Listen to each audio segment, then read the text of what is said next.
the Biden administration's answer to the inflation that it's creating, right, is to try to give tax credits to incentivize certain behaviors. So now they want you to buy an electric vehicle. They don't want you to use a gas-powered car anymore. And so they say, hey, we're going to give you a $7,500 tax credit. And believe me, if you want to buy an electric vehicle, you're going to need it because the average price of an electric vehicle bought at a dealership now is almost $63,000. That's the average price. So you really can't get into an electric car at an affordable rate. But they're going to give you a $7,500 tax credit. Well, guess what happened immediately after they announced that? And this is just, this is the kind of Three Stooges, Keystone Cops way that they operate. They don't understand economics. They don't understand what the result of this type of incentive is going to be. So guess what happened?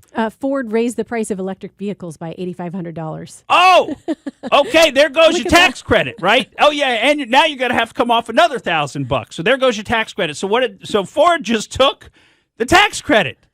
They just took that tax credit from you, the consumer, and they probably need it because they're probably, not doing so great either. But it's just amazing to see that. You've got to love that these things, it's all marketing, right? It's the Inflation Reduction Act. But what it actually does is raises taxes on the middle class, and then you'll see even more inflation. And now they have their 87,000 armed IRS agents that are busy, ready to go shake down the middle class. Absolutely. By the way, that's more than doubling because the IRS currently has 79,000 agents. So they're more than doubling the size of the IRS. The IRS will now be bigger than the Pentagon, the State Department, and several, Department of Justice, and I think a couple of other federal agencies combined. The IRS will be bigger than, basically the federal government is now going to be the IRS. And so the Inflation Reduction Act does nothing to reduce inflation. Right. It's the joke. That's what Laurel Lee was telling us. This is it's like a bad joke.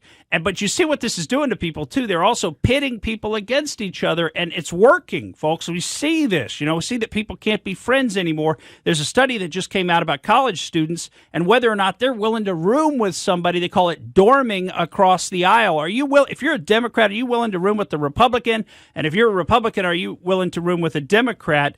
And only about half would do that. Now, what's really interesting is when you break it down into the two parties, and that's what I find so very interesting, because when you just ask Democrats, college students, would you room with a Republican, only 38% would. So that means 62% of young persons in college who are Democrats would not even room with somebody of a different political persuasion. If you go over to the Republican side of things, 71% of Republicans would room with the Democrats. So you've got one side of the aisle, that being the Democrat side, who's become so virulently hateful towards the other side, they don't even want to interact with them. I can't room with you. I can't be seen with you. I can't speak to you.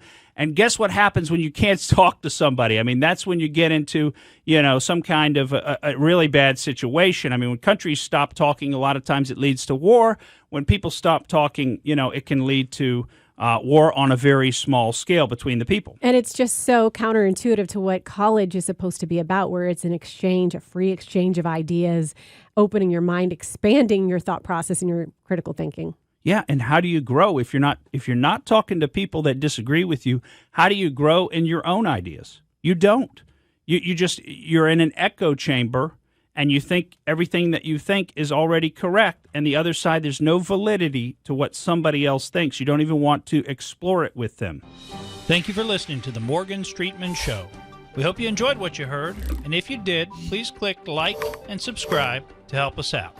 And remember that we recommend that you exercise your brain at least once a week.